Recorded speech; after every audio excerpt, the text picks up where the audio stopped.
الحمد لله الذي من علينا بالإسلام وهدانا إلى سبل السلام، والصلاة والسلام على خير الأنام ومن تبعهم بإحسان رضي الله عنهم ورضوا عنه۔ جیسا کہ آپ تمام جانتے ہیں کہ ہم ان دروس میں ان صحابہ کا تذکرہ کریں گے جنہوں نے اللہ کے نبی صلی اللہ علیہ وسلم کے ساتھ آپ کی سواری پر سوار ہونے کا شرف پایا۔ جیسا کہ پچھلے درس میں بھی اس بات کو واضح کیا گیا تھا، بیان کیا گیا تھا کہ سب سے پہلے ہم آپ کے سامنے ان صحابہ کا تذکرہ کریں گے جنہوں نے بچپن ہی میں اس شرف کو پا لیا، یعنی چھوٹی عمر میں کم سن ہونے کے باوجود اس شرف کو پایا۔ سب سے پہلے ان صحابہ کا تذکرہ کریں گے، جیسا کہ پچھلے درس میں حسن اور حسین رضی اللہ تعالیٰ عنہ کا تذکرہ آپ کے سامنے کیا گیا۔ آج کے درس میں ایسے ہی ایک صحابی جو کم سن ہونے کے باوجود اس شرف کو پایا، ان کا تذکرہ کریں گے، اور وہ ہیں عبداللہ ابن جعفر۔ سب سے پہلے عبداللہ بن جعفر کا مختصر سا تعارف آپ کے سامنے پیش کرتے ہیں۔ عبداللہ، ان کے والد کا نام جعفر ہے، ان کی والدہ کا نام اسماء بنت عمیس ہے۔ یہ نبی کریم صلی اللہ علیہ وسلم کے قریبی رشتہ داروں میں شمار ہوتا ہے، اس لیے کہ عبداللہ کے دادا ابو طالب ہیں جو کہ نبی کریم صلی اللہ علیہ وسلم کے چچا ہیں، اور اس اعتبار سے علی رضی اللہ تعالی عنہ یہ عبداللہ رضی اللہ عنہ کے چچا ہیں، تو یہ آپ صلی اللہ علیہ وسلم کے قریبی رشتہ داروں میں سے ایک ہیں۔ عبداللہ بن جعفر رضی اللہ عنہ یہ 1 ہجری میں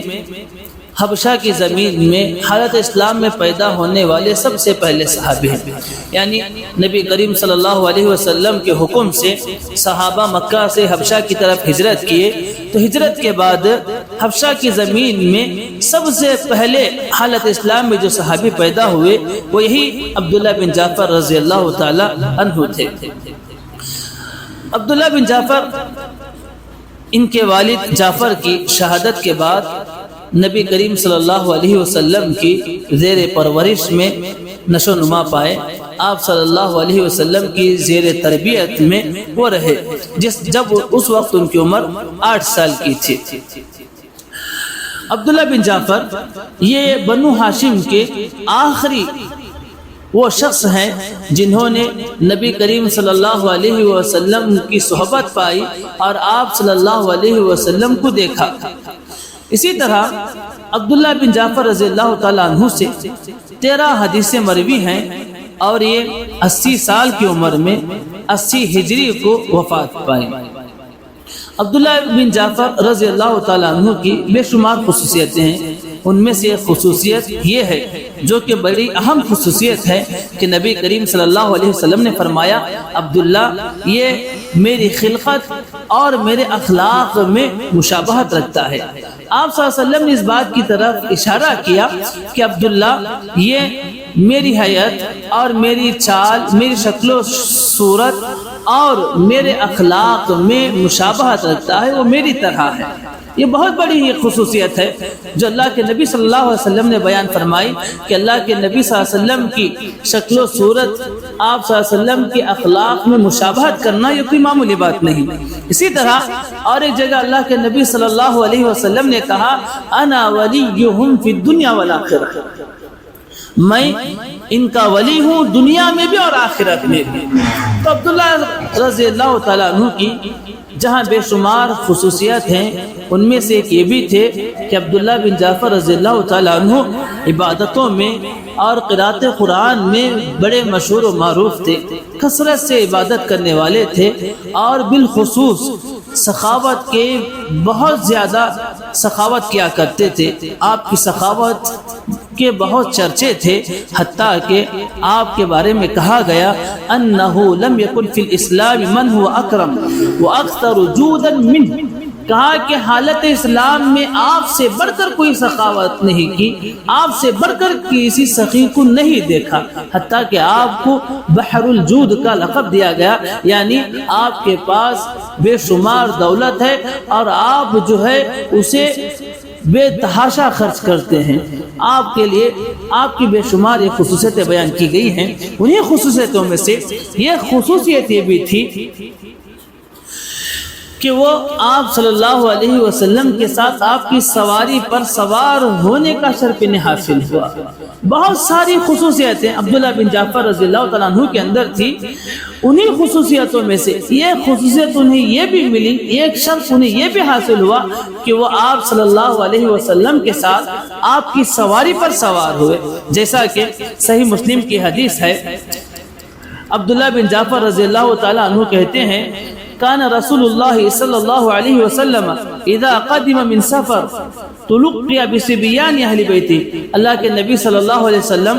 جب کسی سفر سے واپس آتے تو آپ کے گھر والے بچوں کو آپ کے پاس لے جایا کرتے تھے۔ قال حتیٰ کہ کہتے ہیں وَإِنَّهُ قَدِمَ مِن سَفَرٍ فَسُبِقَ بِي إِلَيْهِ، کہتے ہیں کہ ایک مرتبہ آپ صلی اللہ علیہ وسلم سفر سے آئے تو مجھے سب سے پہلے آپ کے سامنے پہنچایا گیا، آپ کے سامنے لے گئے مجھے۔ آگے کہتے ہیں فَحَمَلَنِي بَيْنَ يَدَيْهِ، پھر آپ صلی اللہ علیہ وسلم نے مجھے اپنی سواری پر آگے بٹھا لیا۔ پھر فاطمہ رضی اللہ تعالی عنہا کے دو بیٹوں میں سے ایک بیٹے آئے تو آپ صلی اللہ علیہ وسلم نے انہیں اپنی سواری پر اپنے پیچھے بٹھا لیا۔ آگے کہتے ہیں فَأُدْخِلْنَا الْمَدِينَةَ ثَلَاثَةً عَلَى دَابَّةٍ، وہ کہتے ہیں کہ ہم تینوں ایک ہی سواری پر مدینہ کے اندر داخل ہوئے۔ تو یہ اللہ کے نبی صلی اللہ علیہ وسلم کی طرف سے عبداللہ بن جعفر رضی اللہ عنہ کو ملا ہوا ایک شرف تھا کہ وہ آپ صلی اللہ علیہ وسلم کے ساتھ آپ صلی اللہ علیہ وسلم کی سواری پر سوار ہوئے۔ اسی طرح اس حدیث سے چند نکات ہمیں اور آپ کو ملتے ہیں کہ جب آدمی سفر سے آئے تو اس کے گھر والوں کو چاہیے کہ وہ خود بھی آ کر ملے اور اپنے بچوں کو بھی ساتھ میں لے کر آئے تاکہ وہ بچوں کو ملے۔ اور جو مسافر سفر سے آ رہا ہے، سفر سے آنے کے بعد اسے چاہیے کہ وہ اپنے بچوں کو کہیں باہر لے کر جائے، اپنے بچوں کو اپنی سواری پر سوار کر لے۔ یہ اللہ کے نبی صلی اللہ علیہ وسلم کا ایک سنت تھی، آپ صلی اللہ علیہ وسلم کا یہ ایک کردار تھا کہ آپ جب بھی سفر سے آتے تو آپ کے گھر والے آپ کو ملنے کے لیے آتے، آپ صلی اللہ علیہ وسلم اپنے بچوں کو اپنی سواری پر بٹھا کر جو ہے سوار کر لیا کرتے تھے۔ اسی طرح اس حدیث میں بھی ایک چیز بیان کی گئی ہے، کہتے ہیں کہ عبداللہ بن جعفر رضی اللہ عنہ کہتے ہیں کہ ہم تین لوگ ایک سواری پر سوار تھے، تو جانور اگر اس کی استطاعت رکھتا ہے تو تین لوگ سوار ہو سکتے ہیں، اگر جانور اس سے زیادہ کی استطاعت رکھتا ہے، قدرت رکھتا ہے، تو اس سے زیادہ بھی لوگ سوار ہو سکتے ہیں۔ لیکن شرط یہ ہے کہ جانور جتنے کی ساتھ استطاعت رکھتا ہو، قدرت رکھتا ہو، اتنے ہی لوگ سوار ہوں۔ یہ چند چیزیں تھیں۔ تو یہ عبداللہ بن جعفر رضی اللہ تعالیٰ عنہ تھے جو کم عمر میں، یعنی اپنی کم عمر میں ہی، بچپن ہی میں اللہ کے نبی صلی اللہ علیہ وسلم کے ساتھ اللہ کے نبی کی سواری پر سوار ہونے کا شرف پایا۔ اور یہ کوئی معمولی شرف نہیں ہے کہ آپ صلی اللہ علیہ وسلم کے ساتھ سوار ہونا، آپ کی سواری پر آپ کے آگے بیٹھنا، آپ کے پیچھے بیٹھنا، اور آپ صلی اللہ علیہ وسلم انہیں لے کر گھر لے کر جانا، یہ کوئی معمولی بات نہیں ہے، یہ بڑا شرف ہے، بہت بڑی عظیم، بہت بڑی چیز ہے جو عبداللہ بن جعفر رضی اللہ تعالیٰ عنہ کو ملی۔ السلام علیکم ورحمۃ اللہ وبرکاتہ۔